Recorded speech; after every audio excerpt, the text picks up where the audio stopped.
Menjelang sore,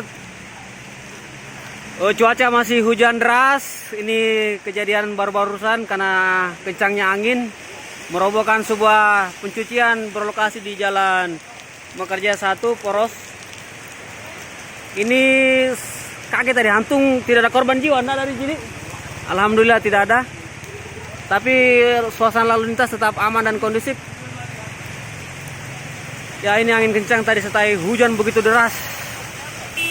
Merobohkan sebuah dos miring di Jalan Mekarjaya 1 dekat SMP 17. Ini live report dari Jack Sulterline mengabarkan untuk Anda. Terima kasih.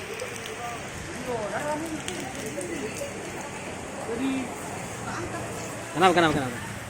Anu Pak, Kenapa tadi? Ada di bawah. Oh. Ada kuda-kuda. Jadi langsung jatuh tadi. Tumbang. Untung berterakan aja mobil. Korban ada, Ji? Ada Ji. Apa yang terus? Ini mobil ini. Ada yang kena mobil kah? Nggak bisa keluar. Astagfirullah. Baru ada Pajero Sport Pak. Kerugian Kalau ada berapa ini? apa-apa gitu.